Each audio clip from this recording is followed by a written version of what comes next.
Man. All right, yo, my bad, y'all, my bad, man. We back, we back, we back. We here with it. Okay, man. Sorry, but not sorry. Boxing talk with CamJNetwork, man. We here with it, man, for sure. Like we here with it. We here with it, man. I yes, I just seen my thing just pop up on here too for YouTube. That's good. Good. That's very good. Let's get it going. Yo, what's popping? Sorry, but not sorry. Boxing talk with CamJNetwork, man. We lit, man. It's lit. I got a crazy, crazy show today, bro. I ain't gonna hold you.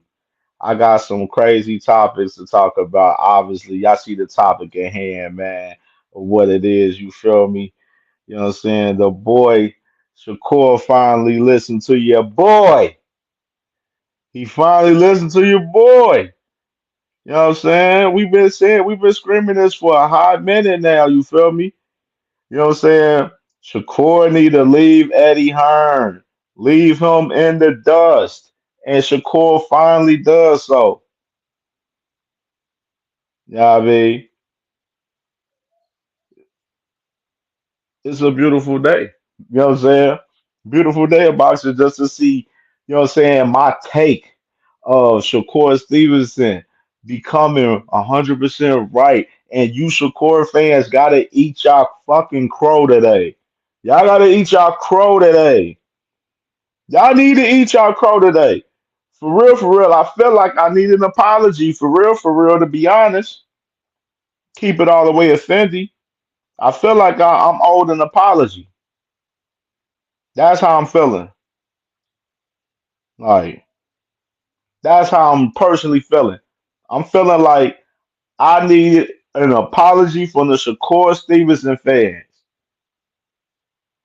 A true apology from y'all.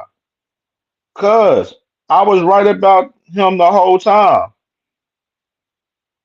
I said that this whole ordeal with Shakur Stevenson being with Matchroom Boxing and Eddie Hearn was a dumbass idea and it wasn't going to end well and that it was pointless. And it turned out to be exactly that. It turned out to be exactly that. I was right about Shakur Stevenson the whole time. Whole time. Whole fucking time.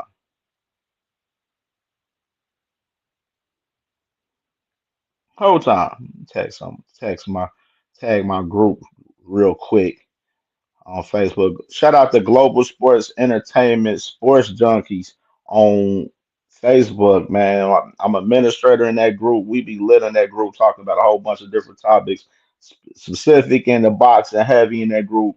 We be going crazy in there. We be going crazy. Shout out to my guys in there, man. So let's get to this first topic, bro. Let's get to this first topic. Let's get to it. We know the people gonna come through in this shortly. So first, first topic. Let's get to the business too with this, because this one right here. Matter of fact, I'm gonna wait. I'm gonna wait. I'm gonna do another topic before that. So David Benavidez received his WBA interim title from the WBA the other day, and we're gonna read off something from Jim on that real quick. Let me find it where I had it at.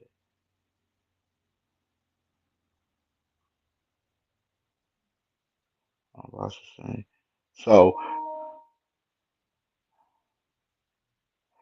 David Benavidez received his WBA title the other day from the WBA, which is he's the interim champion for the 175-pound division for the WBA, which is we know obviously Dmitry Bivol holds that title because he holds the other three titles besides the WBC. And um,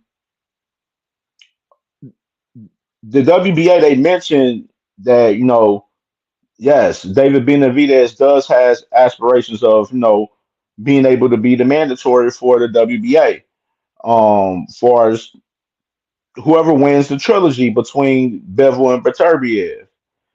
So David Benavidez is making his moves to try to become the no mandatory guy, so he can be able to fight the winner of Bivol versus Beterbiev. You know what I mean? And we got that going on as far as that. David Benavidez, I'm hearing that he's set to possibly come back in the summer, fighting in the summer. Possible opponent, Caleb Smith. Caleb Smith, I believe he has the interim WBO title at 175, I believe. Let me be specific real quick, just to make sure. So I'm not 100% wrong about that, real quick. 175. Yep, Caleb Smith. Yep. Caleb Smith is the WBO interim champion. So I had to double check real quick because I like to fact check and be on point with my facts. But no, you'll probably get Caleb Smith putting his WBO title on the line versus David Benavidez as far as his interim title.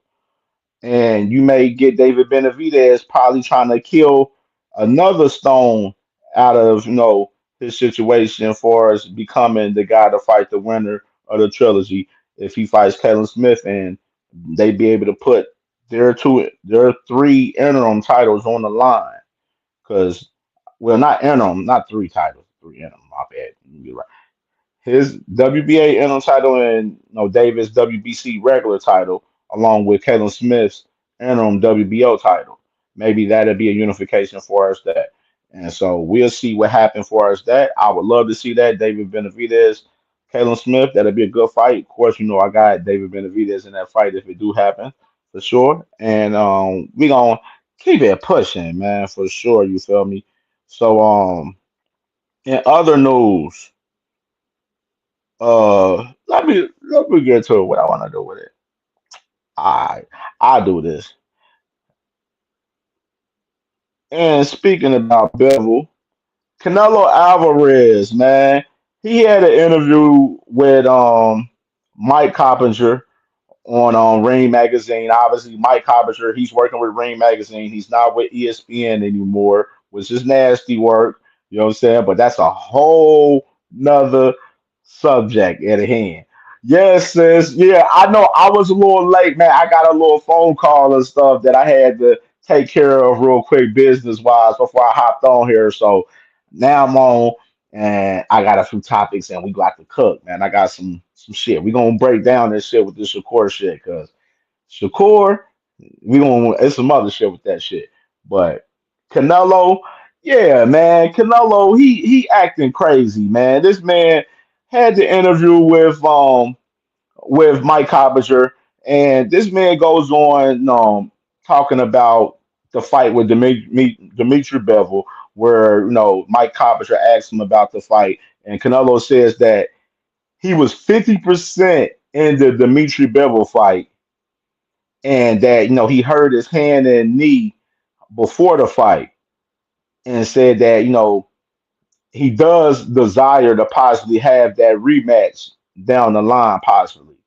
You know what I'm saying? Because but the thing was, Mike Coppinger, he was asking him, he was like, do you feel like it's a like an emergency for the rematch, or like that's a real fight that really still bothers you? And Canelo kind of was like nonchalant. He was like, I don't really bother me, but I do think about that fight, every now and then and stuff. Like this man Canelo don't even sound sure of himself that he really wants the rematch with Bevel for real. Still, because he was reacting like this similar recently too, like what I'm saying about the Bevel fight when he get asked about the fight, like, yeah, I would like, I'll take the rematch. But he wasn't sure, like he wasn't no real expressive of it, like, oh, I want that fight. I need that fight. Like that's a fight that, yeah, I got to get that one back in blood. Like Canelo was just like, yeah, I'll take that fight. You know what I'm saying? Canelo don't want no fucking smoke with Bevel for real, bro. Come on, this man's Canelo capping. The whole knee injury and hand injury shit. before the Bivol fight, talking about he was 50% fighting Bivol. Cat, I'm not believing it. Not believing it. Cause this my thing. How long ago was that fight? Was that fight like what? 2022 or some shit? 2023? Hold on. Where's Bivol fight? 20 May 7th, 2022 was that fight. May 7th. Why you just now coming out saying this? 3 years later. Almost 3 years later, pretty much. You coming out saying that you was 50% in this fight and you had a hand and knee injury before the fight, leading into the fight that you was 50%. Not understanding it, Canelo. It don't sound right. The timeline don't sound right for me. It ain't the math ain't mathing, bro. Like you should have been said this shit a while back. Not coming out 3 years later mentioning this shit, making this dumbass excuse because I'm not believing it. I'm pretty sure a lot of other people ain't believing it as well. You know what I mean? So he can quit the cap, man. I ain't jacking this Canelo shit, man. That shit is cap. Dude, Canelo can miss me with that shit. I don't believe he want to fight Dimitri Bevil. I think he definitely capping about that as well. You know what I'm saying? He ain't showing me shit that he want to fight any of these guys, bro. He just want to fight easy fights for easy money, man. And it's another little play to this shit with Canelo too, about that 4 fight deal that he has with with Turkey. You know what I'm saying? That I'm gonna kind of mention later on into my topics, apart far as the July 12th fight in particular. You know what I mean? That I had a thought about for pertaining to Canelo, far as that particular card. But obviously Canelo fighting William Skull in a couple of weeks.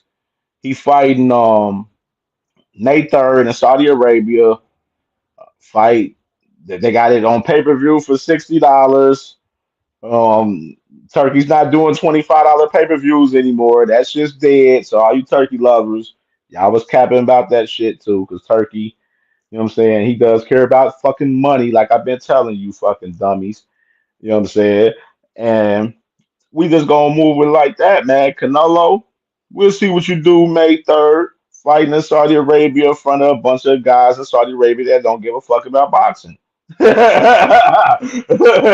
feel me? Cash crypto, my guy. What's good, brother? What's good, man? Hold on, let me do something.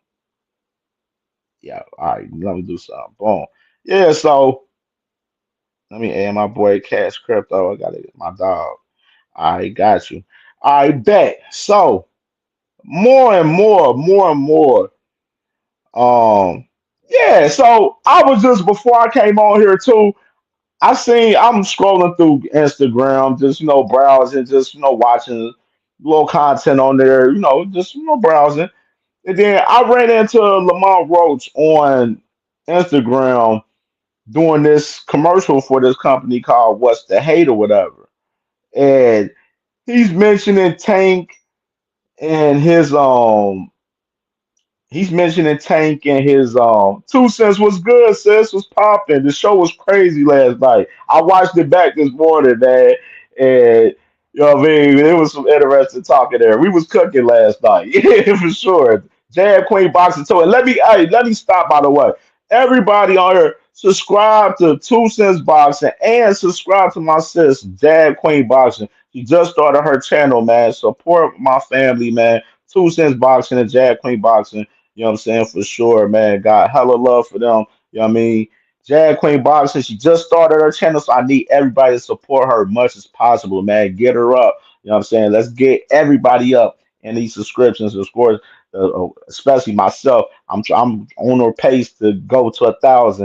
You know what I'm saying? So let's get sis to 1,000 as well immediately. You know what I mean? So we working over here. You feel me? You know what I'm saying? So I had to stop and do a little pre-promo real quick for the family. You feel me? You know what I'm saying?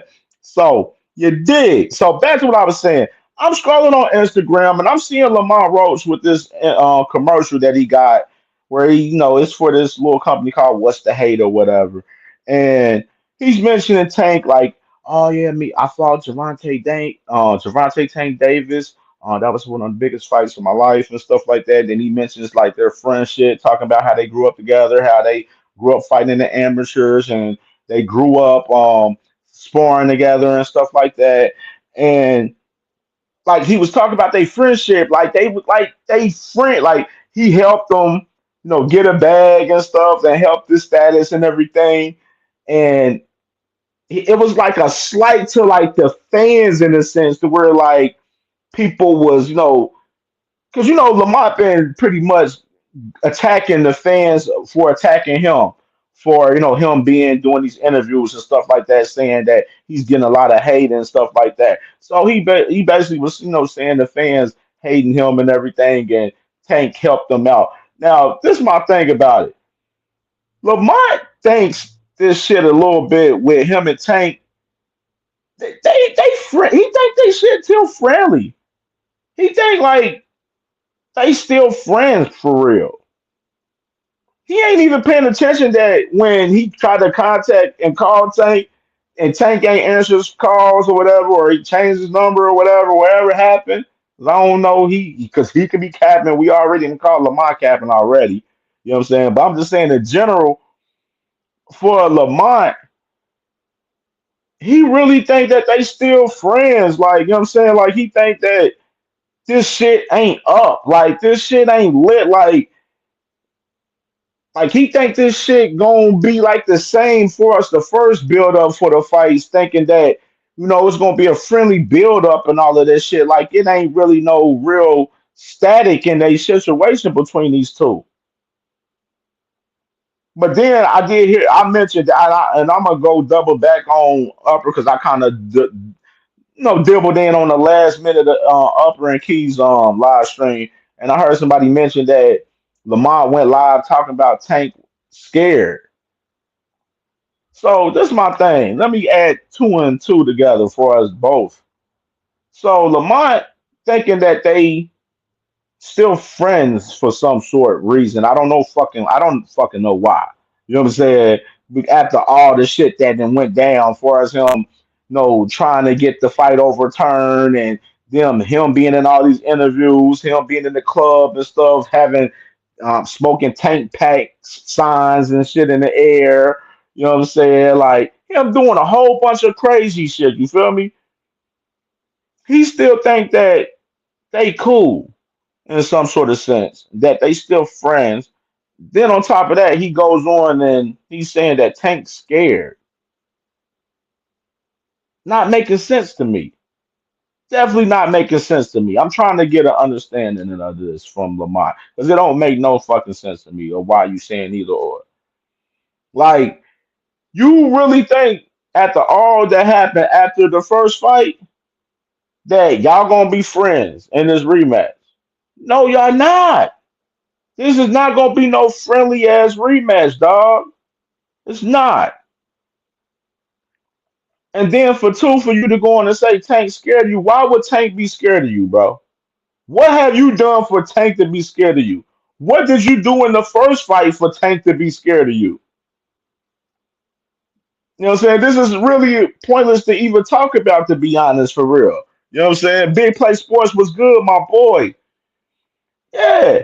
Like, I don't understand it, bro. Like, why would Tank be scared of you, bro? What did you do in the first fight to make Tank be scared of you?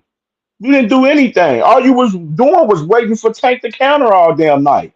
Like, so that whole little part for us, Tank being scared, we dubbed that. That's out of there. We ain't even on that anymore. That shit ass. That narrative is killed already. Because we know that's cat. Then the whole friendly shit, because you thinking that y'all gonna be friendly again for us to build up and shit. Like it ain't no static in this shit. Bro, Tank ain't fucking with you right now, bro.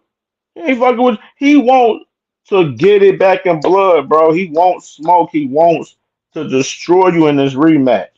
Like you sitting over here playing around, doing interviews and doing commercials and shit. You know what I mean? Doing all this shit, upping your brand. Uploading hella footage on YouTube and stuff. You know what I mean? Episodes and shit. You know what I'm saying? Like you doing all of this shit while Tank is training. getting ready for the fight.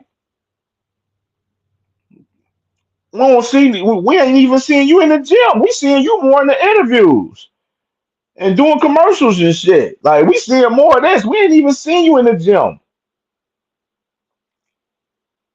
Your focus look like it ain't there right now, Lamont. I gotta be real. Look like you ain't focused. Look like a lot of this shit is really getting to your head. Far as you celebrating a damn draw with Javante Tank Davis. This new found fan, this newfound fame that you got is getting to your head. You lose. It look like you ain't focused for this rematch.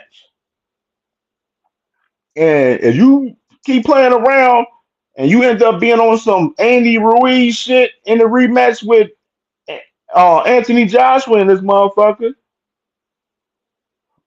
flat on the canvas, out of there, bye bye.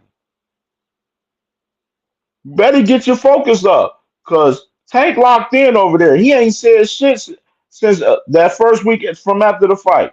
Been locked in. Yeah, it's gonna get real in this rematch, Lamont. We gonna see, bro, if you really focus and you gonna get the job done and really actually win this rematch. Cause you didn't win the first fight. It was a draw, fella. Sorry, but not sorry. Sorry, but not sorry, but it was a draw, Lamont. Wake up. You didn't win. You acting like you fucking won. You ain't win shit. You still got your 130-pound title. You ain't get that WBA 135-pound strap. It was a draw, Lamont. Realize it, wake up, and get over it. And focus on the damn rematch instead of doing all of this celebrating on a damn fucking draw. Like a clown. Like, sick of these guys, bro. Like, this shit is sickening. For real. Big Play Sports was good. Jack Queen said, scared of what? He did shit. He bogus as hell. Facts. Big Play Sports, bro, talk a lot of smack for a guy who lost. Lamar acted like he just won the Super Bowl and he didn't even win crazy stuff, man. For real. Bro, he acting like he won the Super Bowl for real. He acting like he got Tank no strap on his waist. You don't got the strap, bro. You didn't win. Like Lamar, it's a waste of time of you doing all of this celebrating, bro. You need to be focused on winning this rematch, bro. Actually winning the rematch. And you keep doing the shit you doing with what we all seeing for us, you being out here, you know what I'm saying, active in social media and all of this shit. And we ain't seeing you in the gym. Fuck around and get cooked in this daggone rematch, bro. Like, fuck around and get cooked for real. Like, dead ass. You know what I mean? And other news, too. It gets me to my next topic, man. And I got to talk about this real quick because this is pertaining to last night. We was having a conversation about um Devin Haney and them dropping a lawsuit. And my guys from good old brunch boxing, man. Them boys are some hell of a guys. Brunch boxing, they came out and reported today that Devin Haney's counsel has reported to the court that court mediation was successful and that the lawsuit against Ryan Garcia has been resolved. And they say by May 16th, 2025, that is, counsel shall file either their dismissal without prejudice or a status report letter as their settlement as ordered by Judge Frederick Block on 4/16/2025. So this goes back to what we was talking about. Session them, Two Cents and Jag Queen Boxing, they both got the paperwork for us that the lawsuit with Devin Haney and them, it was still pending, which they postponed the lawsuit. Now we get reports now that the lawsuit is either going to get dismissed or they're going to end up having a settlement, and we would know that decision by May 16th, which is next month, a month from now. So the Haneys, I've been peeping them cigar talk interviews, talk about they dropped the lawsuit. Cap.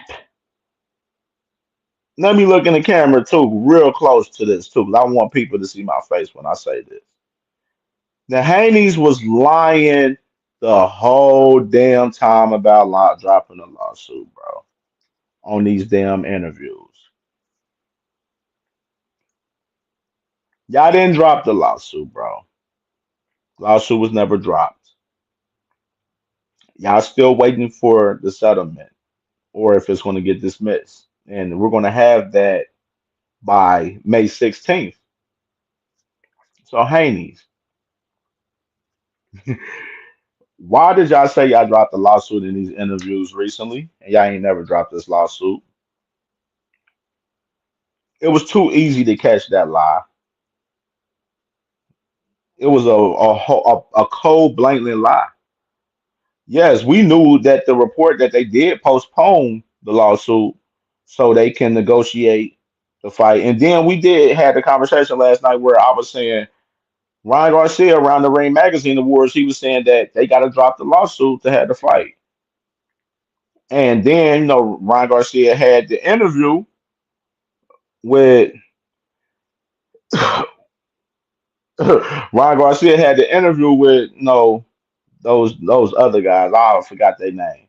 He had an interview with them guys where he said that the rematch was signed and delivered, and they also even have like possibly a third fight in play as well. You know what I mean? I don't know, bro. Lot of nasty work, bro. Like, but all I know is we is gonna have this situation be finalized May 16th, whether they're gonna dismiss this lawsuit or they're gonna end up having a settlement. Do y'all think they gonna dismiss it or they gonna end up settling? That's the question to ask. Me, I think they're gonna dismiss it. That's just me personally because for one, Mr. Big Play Sports, of course, Ostrin was detected what the day of the fight. Then it was only a small amount. A lot of people already expect that no, it was contamination. And on top of that, as far as the suspension for Ryan Garcia, he didn't get suspended for the actual PD Ostrin. He got suspended for not letting him know about the supplement. Suspension got, reportedly not lifted 100% yet from what I heard, but should be lifted, so Ryan to be able to fight in a couple of weeks. So no worries on that end. But I'm just saying in general, it screams contamination, and it screams that this this is not going to be settled. This screams that this is definitely going to be dismissed, bro. I don't even want to break down and talk about the case in depth like that for real, but it seems like it's going to be dismissed, though. To me, in my opinion, that's my answer as far as the question. You know what I mean? So y'all let me know if y'all think that the lawsuit with Ryan Garcia and Devin Haney is on far as May 16th. Is the judge going to dismiss it, or is he going to allow them to settle for money in the case of battery for Devin Haney from Ryan Garcia, man? And it brings me on to the main topic at hand. You know what I'm saying? And let's go ahead and talk about it, bro. Shakur, hey, you finally listened to your boy. You finally listened to your boy Cam J, man. I've been saying this the last 2 weeks. I said, Shakur, get away from Eddie Hearn. He's trying to ruin your career, bro. He's trying to ruin your career. And Shakur definitely did exactly that. He did exactly that. And you see, Cash Credit, I can't see Ryan settling and giving them more shit to run there his own. Facts. Facts for sure. Facts, Cash Crypto. I don't see it either, bro. Like, I don't see it either, bro. But I'm gonna read this article real quick with Boxing News 24, what they was mentioning with the Shakur situation. And then it's another article from Boxing Scene that just kind of came out too that I want to kind of dive in a little bit as well, pertaining in depth with the situation with Shakur possibly signing a promotional deal with Lou DiBella as well. Aside, we already know that Shakur Stevenson, he is not working with Eddie Hearn. He's parted ways with Eddie Hearn. Jay Prince has directed Shakur Stevenson to work with Lou DiBella for this July 12th fight, and he's just working with him specifically for this fight in general. But they're negotiating a situation where they may work together for future fights as well after July 12th as well. And we're gonna talk about that a little bit. But I wanted to read this article real quick with them. Um, so Shakur Stevenson has reportedly opted out of his second fight of his two-fight contract deal with Eddie Hearn Matchroom and will be working with Lou DiBella for his title defense of the WBC lightweight strap against William Cepeda on July 12th, New York City card. And Stevenson uh signed with Hearn in 2024. Fought just once, stopping the electrician Josh Padley in the ninth round on February 22nd in Riyadh season.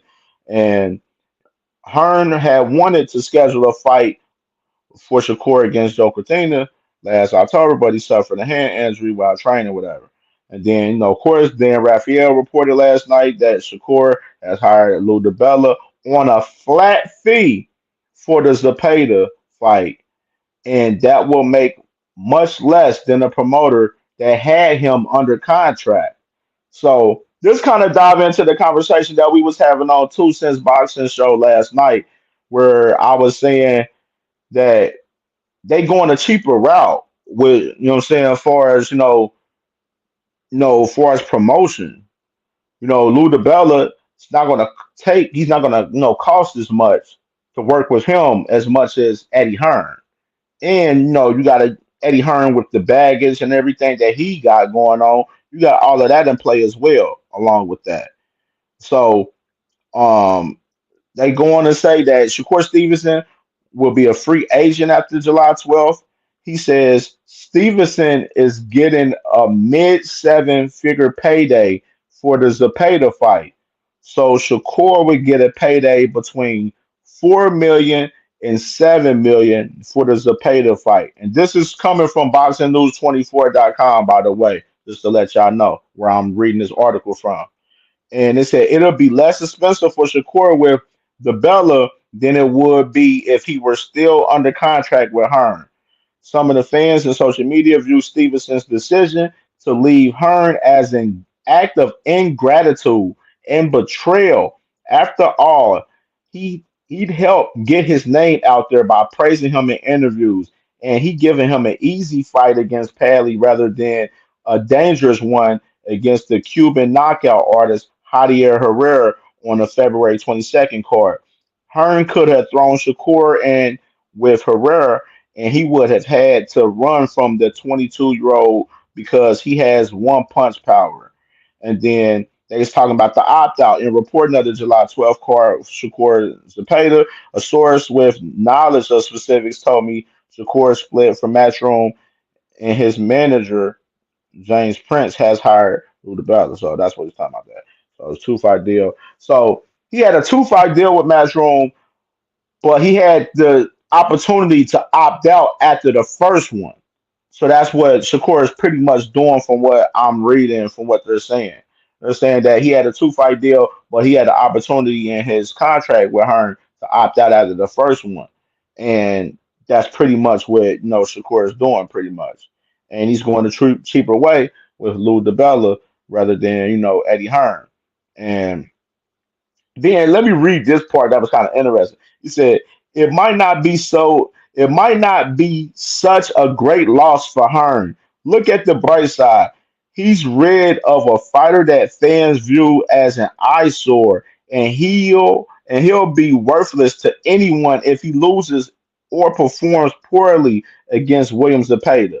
Then they go on to say Shakur can't fight the way Tevin Farmer did against Zepeda because he lacks the size, power, and toughness to deal with that kind of pressure. Shakur will have to fight Zepeda for him to keep from getting knocked out. If he does that, his glass hands could shatter. Hey, this article from Boxing 24, Boxing News 24 is crazy. They said that the man, if he tries to fight Zepeda and try to keep Zepeda from knocking him out, his glass hands could shatter, bro. There is nasty work right there, bro. Like crazy. So you hear boxing news the way they're saying they're pretty much doming out Shakur as a guy that doesn't have much value and saying that this isn't a big loss for Eddie Hearn for real. We're working with Eddie Hearn. You notice that in the article? And that's what I interpret it. You know what I'm saying? From what I'm reading from these guys. You know what I mean? Which is something that I've mentioned that I said, when it came out about, the whole negotiations with Williams Zepeda, with Eddie Hearn trying to get, the fight done for Shakur, I was saying, I'm like, bruh, this man, Shakur, lets this fight go to purse bid, it's gonna be bad. It's gonna show his real true value. And think about what Shakur did publicly. The man apologized to Turkey Al Sheikh just so he can lock back in and have Turkey Al Sheikh fund this fight with him and Williams Zepeda. He apologized publicly. And me the other day I was saying on my live stream where I was saying that I believe, his team definitely put him on to apologizing to Turkey, what I'm saying, for him, airing him out about, Turkey trying to pay him less than what he made in the Padley fight. Now, one thing on this article that I felt that was kind of a little bit indifferent for me is them mentioning that Shakur is going to be making 4 to 7 million on this fight with Williams Zepeda, which is very interesting to me. Do I believe it? I'm iffy on that. I don't believe it. I think it's cap because that's pretty much overpaying Shakur if you really reality think about it. I mean, the man Turkey Al Sheikh wasn't trying to pay him more than what he made for Padley, and I guess this is maybe a reported number that he was going to make for this particular fight. And it goes on too. With Eddie Hearn. Eddie Hearn got an interview out with Boxing News, and this interview was from Saturday, where he was speaking about Shakur Stevenson later on in the interview, where he said that he got Shakur Stevenson a two-fight deal with Turkey Al Sheikh. So I'm gonna read into this a little bit with this boxing scene article because it kind of ties in and talks about that in particular. So we can go to that right now. Of course, Eddie Hearn responds to Shakur split rumors saying that we have a two-fight agreement with Shakur Stevenson and Turkey Al Sheikh. So that's just basically what he's saying. And then let's go on to the report with Shakur Stevenson right here from Boxing Scene real quick. And then we can break down and cook up a little bit more. Big play sports. Eddie don't know how to build pay-per-view stars. Definitely don't. Oh shit, not in America specifically. Not in America for sure. That's the just of that shit for real. And this is published from Lance Pugmire from Boxing Scene, by the way. And this was just published this afternoon around 1 o'clock today. So the managers of Shakur Stevenson are finalizing a deal for the unbeaten WBC lightweight and three division champion to be represented by veteran New York promoter Lou DiBella for Stevenson's planned title defense for No Williams Zepeda. So they got that established since we already talked about that. But let's get into the little part about it. So According to the official connected to the agreement, who was unauthorized to speak publicly on the matter, Stevenson co-managers James Prince and Josh Dupin were empowered to negotiate with the Bella because Hearn and Matchroom didn't exercise their option for the second fight on the agreement with Shakur Stevenson.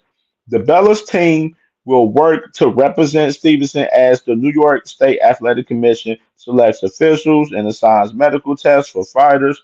The Bella, according to an official close to the promoter, is said to be very happy for Stevenson, a fighter he views as a super talented, to be in a big show again, has gratitude. Hearn did not immediately return messages, from Boxing Scene on Monday, but they said Hearn's pardon said the official freed Prince to negotiate directly with Saudi Arabia boxing financier Turkey Al Sheikh after Stevenson previously accused Al Sheikh on social media for shorting the purse he originally promised Stevenson on the ZEPADA fight. And Stevenson since then apologized for the misunderstanding, which we already mentioned for sure already before. BVO was good, my boy. Everybody sub up to my boy BVO Sports TV, man. My dog from Cleveland, man, for sure. Ohio, stand up. Zepadas, the promoter, Oscar De La Hoya, Golden Boy Promotions, is expected to serve as lead promoter for the card that Alex Sheik's company recently announced. Once that includes super middleweight bout between Edgar Berlanga and Hamza Shiraz, and of course, obviously the Alberto Puello versus Sabril Matias, and David Morrell versus Iman Khatib, and Golden Boy promoting the card, and Edgar Berlanga also moving on from Eddie Hearn as well, following the expiration of his multi-fight agreement with Eddie Hearn, and isn't seen as Saudi turn away from Hearn and Matchroom. So they get into the talk about it. They said Turkey didn't need Eddie to make a fight with Shakur, a veteran fight official observing the Saudi movements. That said, I strongly don't think Eddie's out pertaining to him working with Turkey Al Sheikh. So he was basically mentioning that Turkey, that Shakur and his team, they didn't need Eddie Hearn to make the situation right with Turkey Al Sheikh. So, like, the main focus of this team was to work directly with Turkey Al Sheikh and cut out Eddie Hearn because he's a significant part that's getting a significant amount of money out of Shakur Stevenson's pay. And goes back to what I was saying all along, that Shakur Stevenson now listens to Cam J, that Eddie Hearn wasn't doing shit for Shakur Stevenson career. Been saying it the whole time, dog. The whole time. And that shit is true. The shit is real live shit. Like, and it's on record. They said that Eddie Hearn didn't hold his end of the bargain for as their two-fight agreement. So they opted out of that second fight. So they moving on and they're working with Lou DiBella now. And it goes on to, who is Lou DiBella? Because some of you people may not know who Lou DiBella is. Of course, obviously, he's a boxing promoter in America, specifically in New York. Also, a minor league baseball team owner. He owns two minor league baseball teams as well as a TV and film producer, where he's done um, TV work, for his film work for for boxers. So let's go ahead and run down the fighters that Lou DiBella has worked with. Currently, right now, he's working with Reese's Prograde, works with Tevin Farmer, works with Sergey Derevchenko, works with he worked with Richard Comey, works closely with George Kambosos Jr., as well as Alexander Telesco and Charles Conwell as well, that just lost to Jorge Perez this past Saturday. And of course, he works with Amanda Serrano as well, for us, kind of helping her a little bit. Deontay, he didn't work with events with Deontay Wilder. He didn't work with Jermaine Taylor back in the day. He didn't work with Bernard Hopkins. He didn't work with Paulie Malignaggi. He done work with Andre Berto. You know what I'm saying? So, and he's inducted into the Women's Boxing Hall of Fame. You know what I'm saying? As a non-boxer in the non-boxing category in 2024. You know what I mean? And expanded his, career for, television and content films where he did, a documentary for Paolo Malignaggi. So Lou DiBella has a background where, he worked with a lot of guys based in the East Coast. You know what I mean? So, and Lou DiBella, he done worked with PBC before, so he got a little ties with PBC. But mainly recently, Lou DiBella's been working with Top Rank mainly. Obviously you see with George Kambosos, he was working with Top Rank. You know what I'm saying, with those fights with Devin Haney and Lomachenko and everything. And now you got George Kambosos. He's over there with Eddie Hearn now in the matchroom now. So Lou DiBella a good move for Shakur Stevenson? I don't know. Only time will tell. You know what I'm saying? I don't want to be a person to jump the gun and say, is this a bad move for Shakur Stevenson for us him working with Lou DiBella? Because I'm not sure. You know what I'm saying? It's definitely an interesting move for sure. And to see him possibly finalizing a deal outside of his situation that he got with Lou DiBella for July 12th, interesting to see. Because you would be a free agent. So Shakur, this brings me on to what I was mentioning in the fucking first place from last year, what I've been seeing all along. I was right about Shakur all along. Him signing the Matchroom Boxing was pointless. You know what I'm saying? It was pointless as fuck. He had no business doing so. You know what I mean? And it's proving it right now. The man's not working with Eddie Hearn anymore now. He cut him off. Because Shakur know that Eddie Hearn wasn't doing shit for him. And it goes back to what I was saying the whole time. Why the fuck was Shakur at Matchroom in the fucking first place? Why? Trying to get an understanding of it. Trying to get an understanding of it. Like, it was pointless to begin with. And I've been saying this for the jump. Why go over there to Matchroom Boxing where it's no fights at 135 for you, where you're gonna have to make fights in between Eddie Hearn and Turkey Alex Sheik with other promotional companies like Golden Boy and PBC and Top Rank. Why put roadblocks in between these big fights that you so-called want? I've been a guy that's been on action saying, make your words match your actions. Yeah, Shakur calls out everybody and stuff saying he wants to fight this guy and that guy, but by his actions, he showed that he don't want to fight these guys because look where he was at. He over there fucking with Matchroom over there. Where's no smoke over there? No smoke. You got Eddie Hearn in your pockets. You got Jay Prince in your pockets. You got Josh Dubin in your pockets. You got all these different people in your pockets. Now you had to cut Eddie Hearn off because, yes, that was a significant part of your pocket. Now you adding Lou DiBella. Why just not move as a free agent and just move here to there on your own behalf? You got two managers, Jay Prince and Josh Dubin. I'm starting to ask, what the fuck is they doing? What's the point of even having Jay Prince in them? What is they doing for your career too? Because I don't see no motion for them either. They ain't doing nothing helpful for your career. They got you fucking fighting as a damn undercard, the co-main event to damn Edgar Berlanga and Hanson Shiraz. I'm trying to understand this.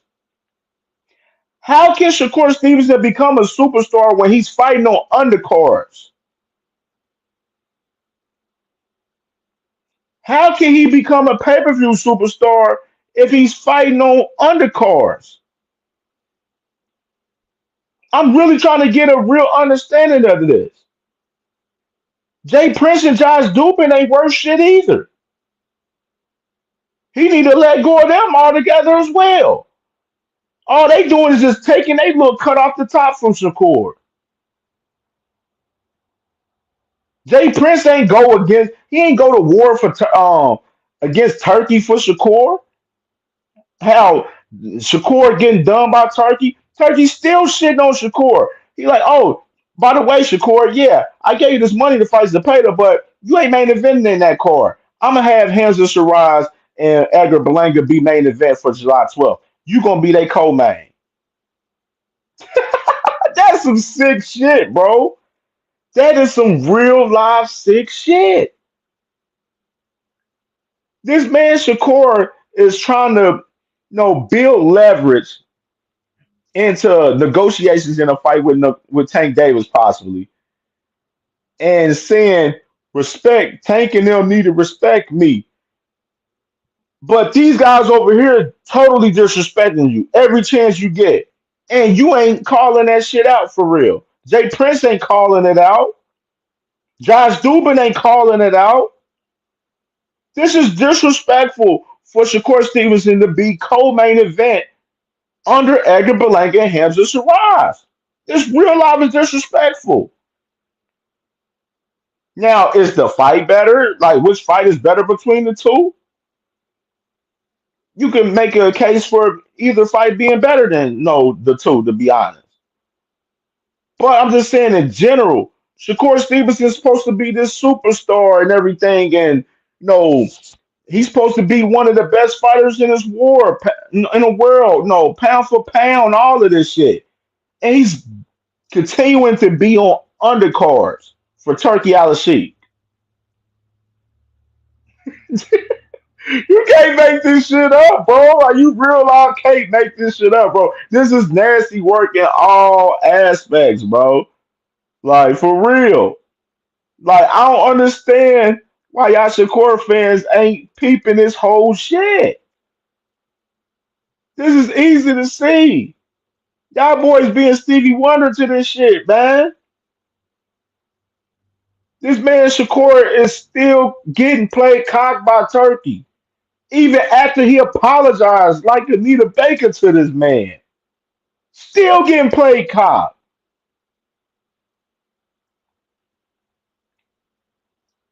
Like, bruh, that's the next step. He need to get the fuck away from him, too.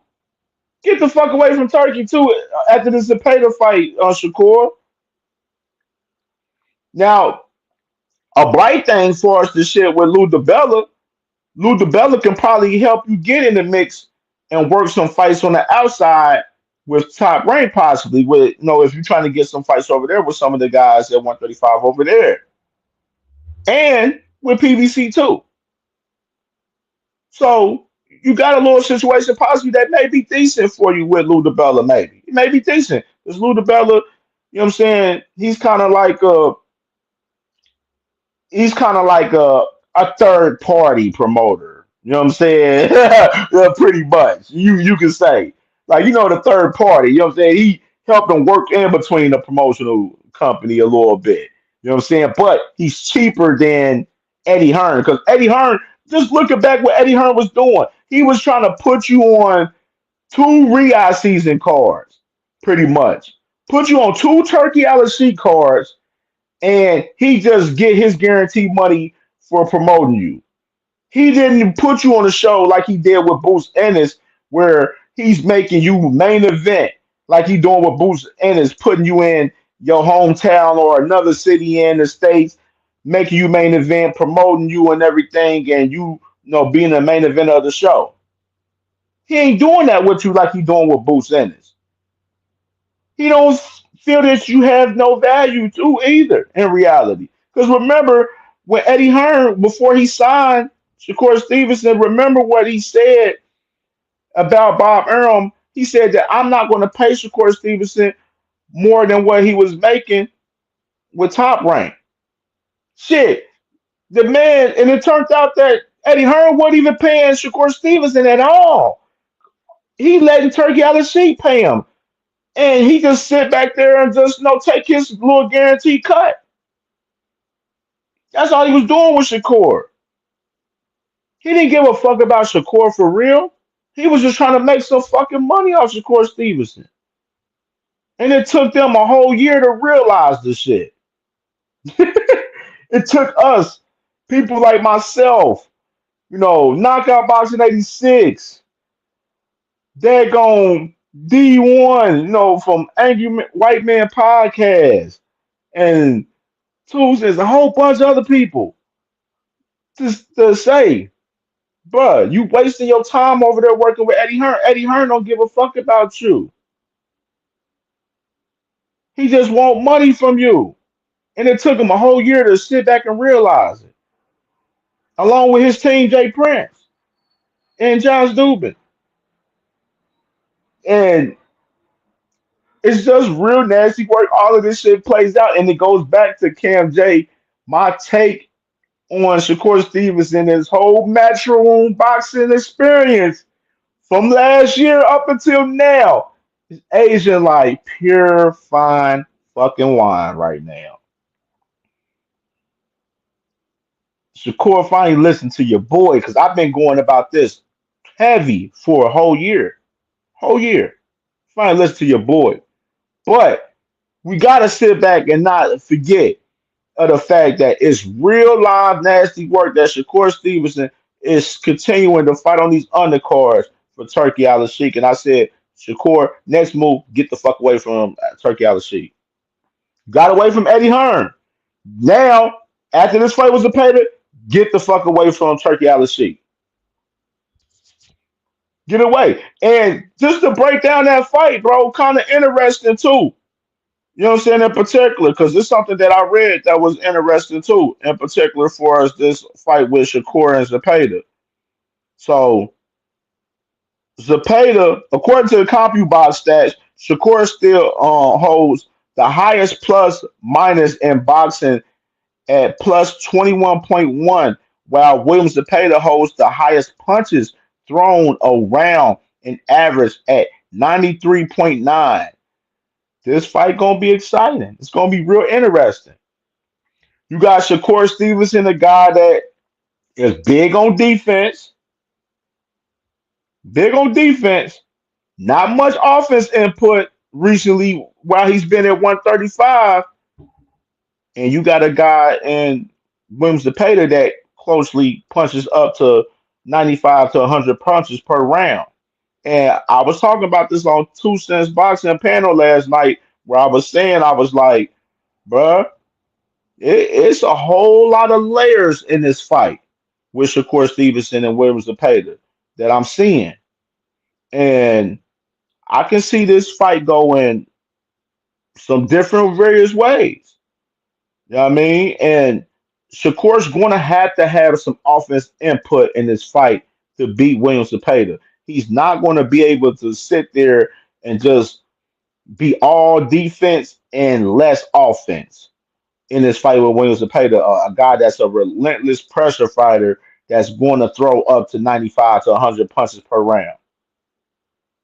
If he has less output in this fight and don't throw that many punches and sitting back trying to be on defense the whole time while Williams Zepeda is sitting there throwing 100 punches per round, going crazy,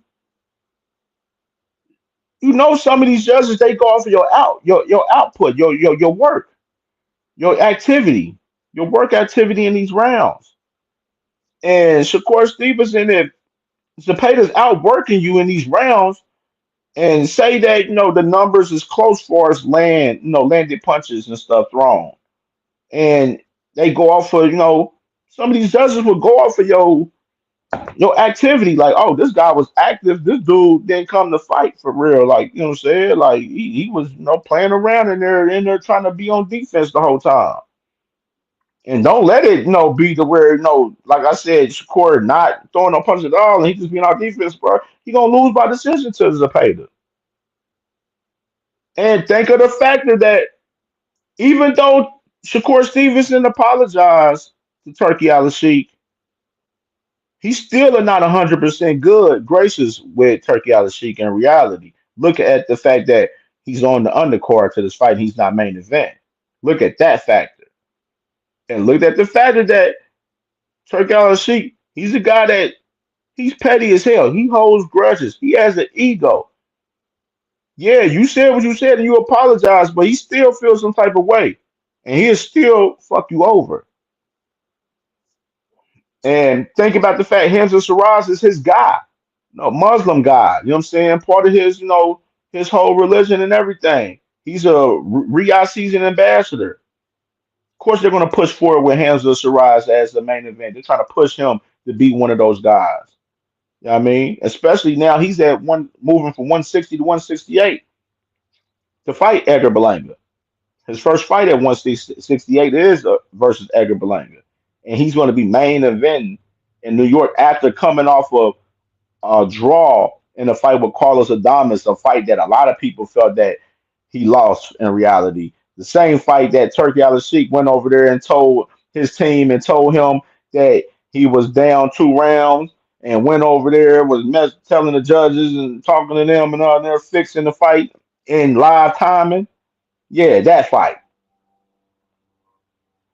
That's Turkey guy. So he's trying to push Hamza Shiraz in a highly way right now. And little in between talk. Don't be surprised that Hamza Shiraz end up being in the Canelo sweepstakes, a part of that 4-fight deal as well. Don't be surprised. Canelo 168, he got 4 fights on the deal. He about to have the first one. Still maybe fight Bud in September, possibly. I don't even know if that fight's not even locked because they don't even got that fight signed and delivered yet. So and you got Eubank Jr. saying that he may possibly get a Canelo shot. Now you got Hamza Shiraz at 168, and Canelo signed with Turkey for 4 fights. Shiraz might possibly could be on the deal. So something just to think about right there in between while I'm talking about this in particular. But in general,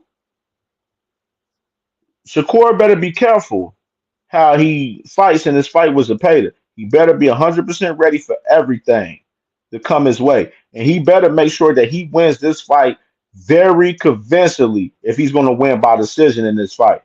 He cannot fight Zepeda and fight the way that he fought against, Edwin Del Santos. Can't do that.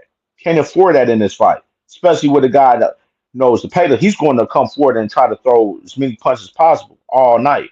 So this is a real interesting fight, and this is a fight that I am excited to see. I'm really interested to see Shakur fight this style because in reality, we haven't seen him fight this style for real. We haven't seen him fight a guy that's punching 100 punches per round. We haven't seen it.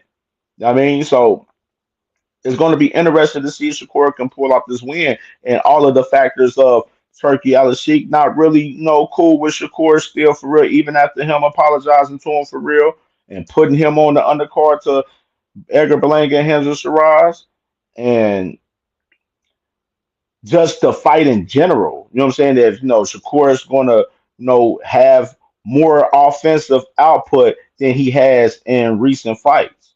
I mean, and is Shakur hands going to be ready for this fight? Because obviously we already know that Shakur has hands problems. And Wally Moses on record saying that Shakur hands ain't been healed or his hands been hurt pretty much his last 7 fights. And it's doubling back, Shakur having a recent interview saying that he want to give a Floyd Mayweather to and try to get more advice on his hands and talking about he want to give a Paulo Malignaggi and and try to get this advice on getting his hands well and shit. Haven't heard much about it recently, you know what I'm saying? But I'm just saying in general, we know the hands is in play that is when he was fighting Josh Padley, this man was quenching and everything and shaking his hands and shit while he was fighting Josh Padley. Like he said, he hurt both of his hands in the Josh Padley fight. A lot of layers to this fight, bro, with Zepeda, man. Because them hands ain't good. And you need your hands to be good to fight in some of these top fights. But we know, Shakur hands most likely probably won't never be good in reality. But is they good enough to get the win against Williams Zepeda? That's the good question right there. You know what I mean, we're gonna see it. We're gonna see it. But I'm just saying in general, it's a lot of layers to this fight. And let that fight be a close decision fight, man. They get that fight to Williams Zepeda. because they want that title. They don't want you to have that title for real. They don't see no value in here. They don't give a fuck about you, especially if you ain't making no money for them. Shakur got to be very, very careful in this fight with Zepeda and be all the way on point and has to win this fight clear, convincingly in this fight if he wins by decision. Or you're going to have to get the knockout, which is we know in our personal belief, my personal belief in general, we know that he ain't getting a knockout against Zepeda. I don't see him stopping Zepeda. I don't see it. I just don't see it. You know what I mean? And we gonna see. We gonna see.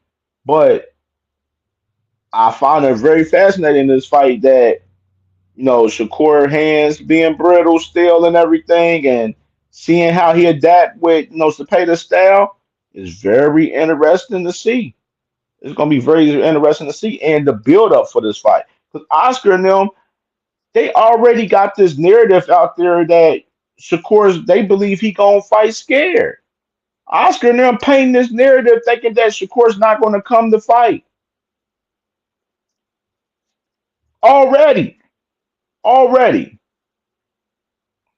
And it's kind of like a mind game in a sense, because it's like kind of in a sense how the fans was talking about Devin Haney as far as his style going into the Ryan Garcia fight. A lot of fans were saying, "Oh, Devin Haney, he don't fight on the inside, he don't bang with you and stuff like that and everything. He likes to fight majority on the outside," which is true. But I seen Devin Haney fight on the inside and get cracked. You know what I'm saying? And he'll crack with some guys on the inside way more than Shakur Stevenson. To be honest, I would say that for sure. You know what I mean? But um, kind of just a little mind game with Oscar, a little bit similar to that situation with Devin Haney, to where like that little whole aura of Devin Haney not being an inside fighter and not banging with guys, it kind of went into the situation with you know Ryan Garcia. And this is kind of similar to, in my opinion, how I'm kind of seeing it a little bit with Shakur Stevenson. As far as Oscar De La Hoya, they're trying to pressure Shakur Stevenson to fight, to actually fight on the inside a little bit more than he usually do. And I'm interested to see if Shakur Stevenson is willing to do that because we all be talking about Shakur Stevenson fighting style and stuff and everything, and we talk about how it's boring, how he wants to, be, more defensive, and he's not much offense now. You know what I'm saying? Since he's been fighting at 135, you know what I mean? And I'm interested to see if he takes in listening to what Oscar and them saying over there and actually try to bang it out with Williams the in this fight. I'm interested to see that. Now, do I believe he will? I don't know. I think he got opportunities to pick certain shots as the Zepeda and get shit off. Especially after what I seen in the fight with Zepeda and Farmer in the first two fights in that fight in particular. You know what I'm saying? I think he should. I think Shakur should beat Zepeda. Me personally, that's just me personally. I think he should beat him. I want Shakur to beat Zepeda. I really do, and I want to be on record saying that I want Shakur to beat Zepeda because I still want to see him fight Tank Davis down the line. I still want that fight big time. You know what I mean? All things salute my dog, Cash Crypto. After seeing Turkey do that bogus shit on the Siraj versus Adames fight, Shakur is rolling the dice. Facts, bro. He definitely rolling the dice with this fight. For real. And that's why I said he need to get this fight done and beat this man Zepeda. You already got rid of Eddie Hearn. Now it's time for you to get rid of motherfucking Turkey LSG. Be done with him. Cut your ties with him. Get away from him, bro. Get away from him. Cause I'm telling you, I already know Turkey. He known for trying to fuck people over and get people whacked. He will. Turkey LSG will f you over and get you whacked over there, bro. Shit, we just seen that man get Wilder whacked. You see him have him get beat by Parker and fucking Zane.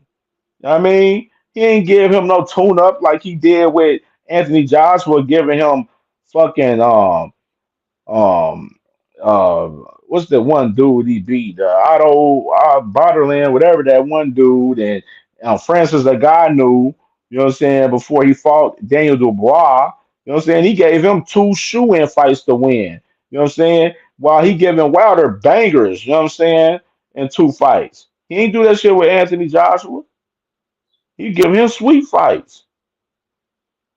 Shakur, same shit. He'll put you in that fire. And who has a better relationship?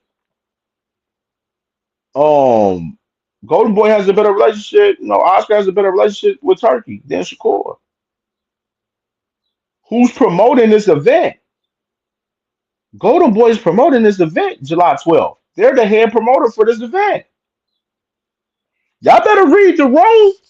Y'all better read the room of what's going on. Y'all better read the room. Cause let this fight be a close fight going into you know into decision. Bro, that man will fuck Shakur over. He will fuck him over. Shakur better be very careful with this move and fighting Zepeda. He better be careful and win this fight clear and convincingly. Cause I'm telling you, let that fight be close, dog. Shakur mess around and lose this shit July 12th, man. He mess around and lose this shit. And I don't want that for him to happen. I want Shakur to win this fight. I really do.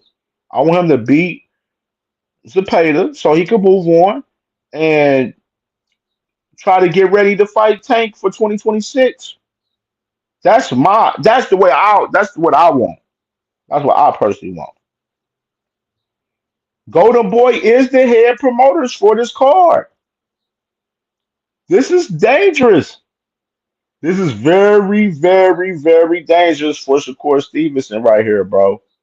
Very dangerous. He better suit up and boot up for real. Cause they want that WBC title from you, bro. And they would do what they need to do at all costs to get that title up off you. And I'm glad I'm on record saying this because I want this to be known and seen too. And I'm gonna clip this shit up too for sure. Shakur better be careful because with Oscar De La Hoya and Golden Boy being the head promoter for the July 12th Ring Magazine 3 card in New York, and Zepeda being Golden Boy's fighter, they will fuck Shakur over. They will. They will if that fight is a close decision fight. Shakur's going to have to win this fight convincingly clear by decision, unanimously, or he's going to have to get a knockout to win this fight. That's real shit. That's real shit, bro. Said Turkey and Eddie be picking sides heavily. Facts. Said, said they gonna do it by all means necessary. Facts, bro. All means necessary, bro. They want that title up off Shakur. They don't want him with that title. They feel like he ain't holding it down anyway with that title for real. Shakur better be careful, man. He better beat the hell out of Zepeda in this fight. I truly hope he gets the job done. I truly do. I want him to beat Williams Zepeda in this fight. But it's a lot of layers to this fight. And the build up, talking about this fight and all of this shit, I just broke down a little bit of gems on this shit for real, which I could have held back and kind of waited on it. But I wanted to share that though, my opinion on that though. Oscar De La Hoya being the main promoter for this fight, Turkey Al Sheik still ain't crazy about Shakur for real. Even after Shakur apologized, he still ain't crazy about Shakur, obviously because he's putting him on the damn undercard. While Edgar Berlanga and Hamza Shiraz is the damn main event over Shakur Stevenson and William Cepeda, bro. Shakur Stevenson can't even get main event in the East Coast in New York, bro. And this man says that Tank Davis needs to show him respect in negotiations. Why should Tank Davis show you respect when you getting pissed on over there by Turkey Al Sheik and them over there? Every chance they get, they pissing on you. They said, no, Shakur, you ain't getting paid what you got paid in the paddy. You gonna get this. That's why I believe that 4 million to 7 million is cat. I don't believe that number. I think that number's cat. I think it's close to around what he made for Padley, honestly. I think it's around that range. I don't think he's making 4 to 7 million fighting Williams and Pater. I think that report from that Boxing News 24 said was cat. But just saying in general though, Shakur let Turkey out of Sheik, he letting them piss on them. They put you as main event on the two cars that you done been with Turkey out of Sheik, working with him. They have no respect for you. They don't give a fuck about you. They don't. Shakur, it's time for you. After this fight was a Pater, win this fight clear, win it very convincingly, so you can come out victorious and get your ass away from Turkey Al Sheik next now. That you got yourself away from Eddie Hearn. Eddie Hearn was already ruining your damn career. He was already ruining you. Already. Eddie Hearn was doing you bad. He was just putting you on Turkey Al Sheik cards and just taking money off the top from you. He wasn't promoting you like he doing with Boots Ennis, putting you on for your own shows and have you as main event and promoting you as a superstar. He wasn't doing that with you like he doing with Boots Ennis. He like, oh, Shakur, he on shit. Why invest in Shakur Stevenson? Why would I put money for a show for Shakur Stevenson, knowing that he may not sell it out, and then shit, he never been on pay per view, so we don't even know what the views gonna be like for real. You know what I'm saying?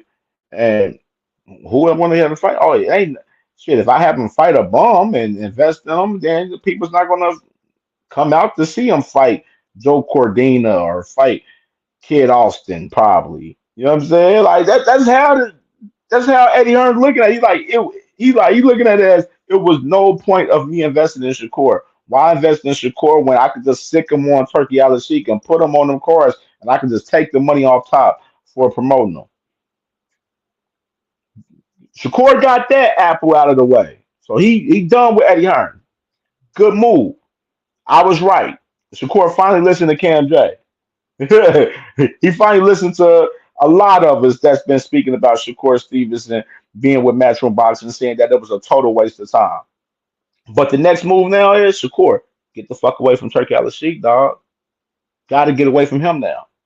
Because let this fight be close with Williams and Pater. Turkey and Oscar, they will fuck you over, Shakur.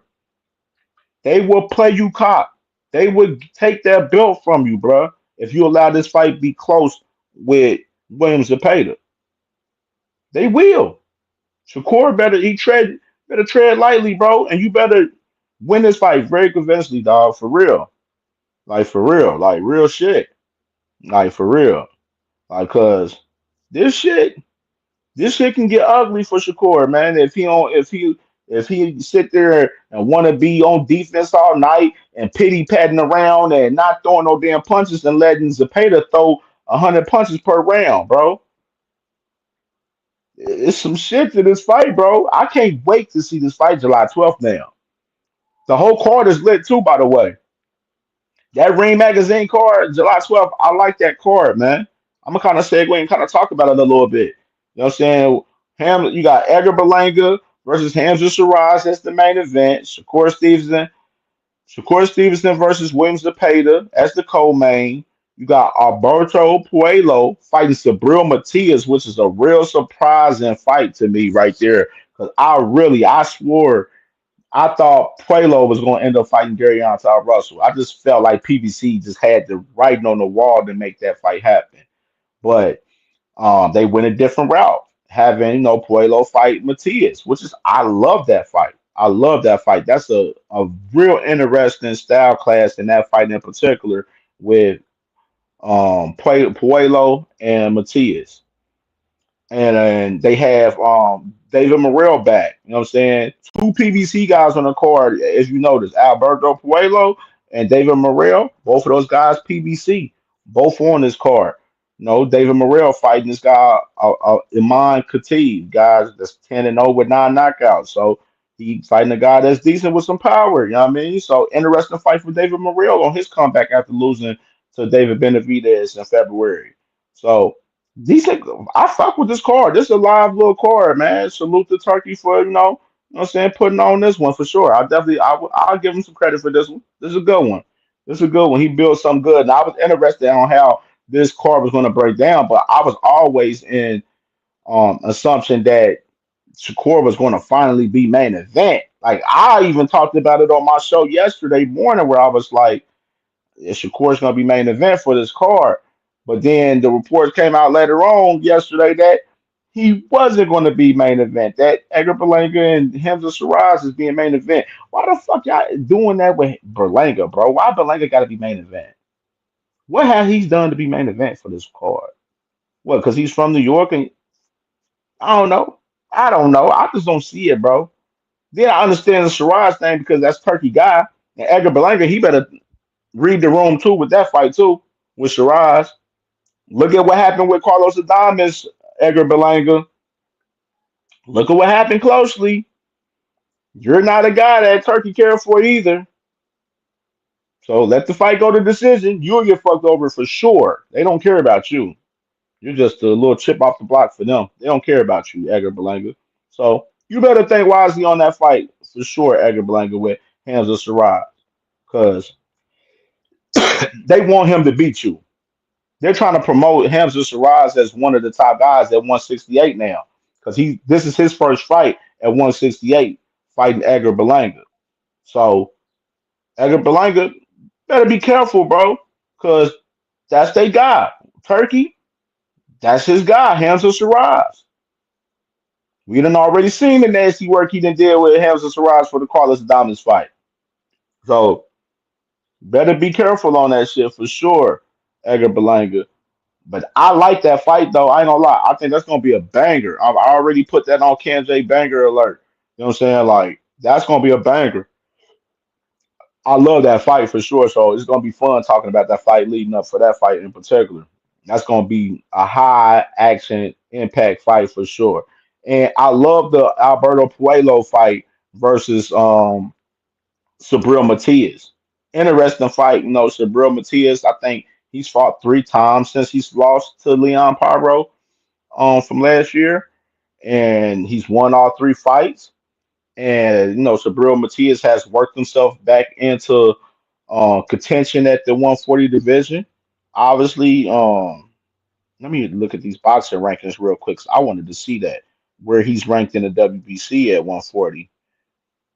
So 140 WBC. Sabril Matias is ranked number 7 in the WBC. So he's one of the contenders, one of the top contenders at 140 in the WBC. So he must have probably just recently got into the WBC sanctioning body because obviously Sabril Matias is the number 1 contender.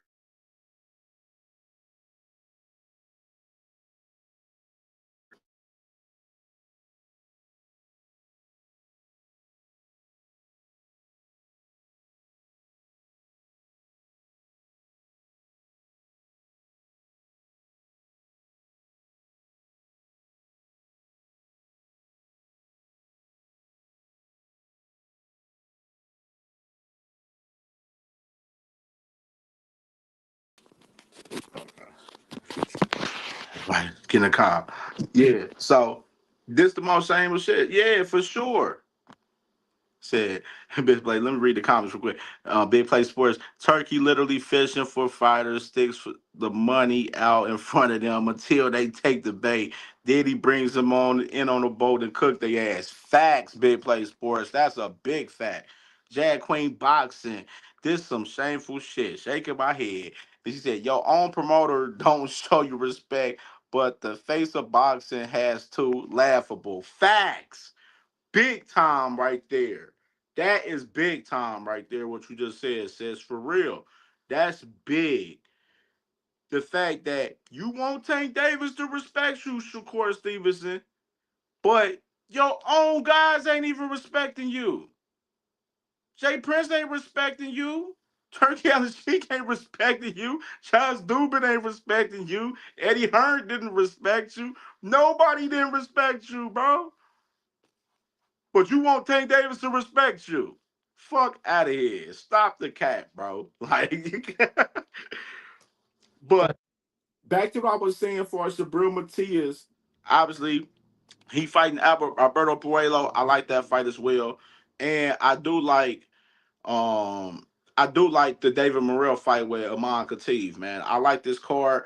Hopefully, we see some more, action for us, the card for us, the prelims and stuff for us. But I know that's the main card. It looks like Turkey's not trying to have too many fights on the main card now, because Turkey, he had that motherfucker. He had about 8, 10 fights and shit. Now he kind of dumbing that shit down to about 3 and 4 for the main card, and probably have a little bit of a few prelims on there and shit now. How traditional boxing companies really do. You know what I'm saying? So Turkey is cutting down the cost on a lot of shit. If y'all ain't noticing, I told you, Turkey on his way out. He said he got 18 months, and it's less than that now. It's about 17 to 16 now. So Turkey slowly for surely moving his way out of boxing. And I can't fucking wait till he's out of this motherfucker. Cause I felt like it's been a waste of time him being here. Like he ain't doing this boxing shit right, man. You know what I'm saying? That's just my opinion, man. And I've been right on Turkey all the time, all along as well. Even my whole take on Turkey Al Sheik, saying that this man he fucking the game up and that he wasn't gonna be good for boxing, and that has been proved correct as well. You know what I'm saying? Big Play Sports. You seen the Zerto Ramirez and Dorticos got booked banger fight? Yeah, I did see that this morning too. Yeah, I would have mentioned that, but I did see that this morning that fight is locked too. Man, I got a problem with Zerto though. Got a problem with that though, bro. What's up with this Joe Apataya shit, bro? What's up? I need to see you fight Joe. Like, what we doing here? Like, what is we doing here? Like, come on. Like, let's be real. Zerto got two of the titles at the cruiserweight division, bro. Badu Jack got one of them, and then you got Joe Opataya. He has the IBF. He want those other straps. Zerto and Oscar De La Hoya, they ain't trying to give him the opportunity to get that fight and unify up for those straps. Real life shit. That's some bullshit for real, bro. That's the real shit. Zerto and them, they ducking Joe Apataya for real, bro. Real shit. They ducking him on some quiet shit because a lot of people ain't talk about that in particular. But me, Cam J, I'm gonna talk about it since we talking about it. Big Play Sports. Salute to you for bringing that up. Zerto and Oscar is ducking Joe Apataya right now. Clearly, right now, fighting other fights that fans in that particular division don't want to see. They want to see that fight with Zerto Ramirez and Joe Apataya. I want to see it personally. What's the point of keep fighting these voluntary ass fights that nobody don't want to see for real? Like, make it make sense. Even though this is a mandatory fight, actually, with Zerto fighting UL Dorticos. I'll probably jack that dude's name up, I'm pretty sure. But yeah, Zerto gotta stop purping, man, and go fight that man John Apataya, man. Y'all up here purping, man. Y'all scared, man. They need to lock that in, man. Put the fight on, man. Oscar, stop having your boy Zerto Duck Joe, man. Come on, put the fight on and stop purping, man. For real. For real. And but that's all I got for real. That's all I got for today, bro. To be honest, man, for real, man. This was a good one, man, for sure, man. Salute to everybody coming in today, man. Salute to my guy, All Things. Salute to Big Play Sports. Salute to um, who else? Salute to Two Cents Boxing for sure. Salute to Jag Queen Boxing, man. Subscribe to them, man. For real. Subscribe to Jag Queen Boxing, Two Cents Boxing. Subscribe to Angry White Man Boxing Podcast. I know the boys are in there, but that's my guys, man. I'll be on their panel at times too. So, subscribe to my family, man, for sure. We working. And we out of here. Have a blessed day, y'all.